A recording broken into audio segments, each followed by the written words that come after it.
तोर बिना नैना मोर बरस जात रे, तोर बिना नैना मोर बरस जात रे, चोला तरस जात ना हे चंदा रे मैना रे, हे चंदा रे मैना रे।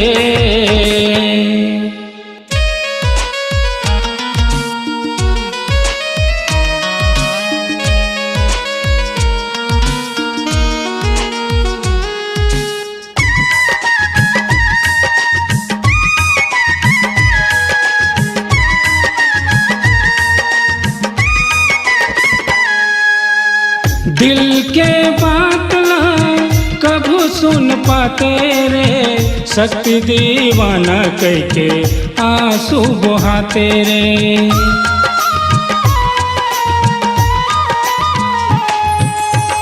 दिल के बात ना कभू सुन पाते रे, उत्तम दीवाना कह के आंसू बहाते रे, शक्ति दीवाना कह के आंसू बहाते रे। हे चंदा रे मैना रे, हे चंदा रे मैना रे।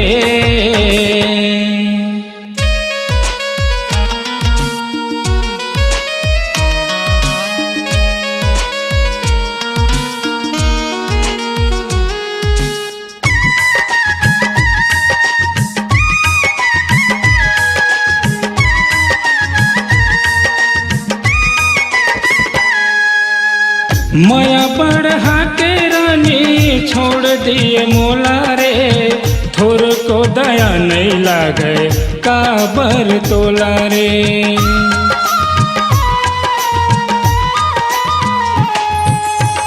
माया बढ़ा के रानी छोड़ दिए मोला रे, थोर को दया नहीं लागे काबर तोला रे, थोर को दया नहीं लागे काबर तोला रे।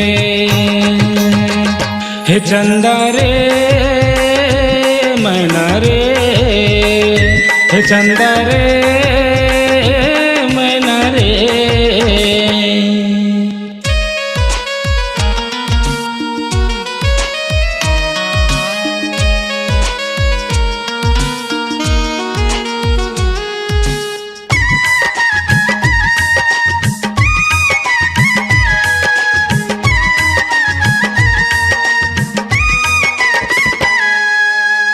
छह साल के मोर मायाला भुला गे रे, नहीं जानत रे हो तैहा मोला रोआबे रे।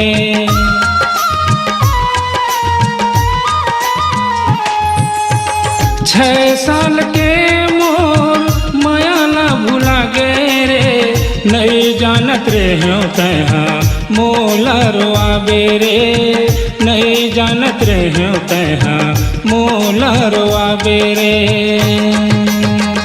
हे चंदा रे मैना रे, हे चंदा रे मैना रे।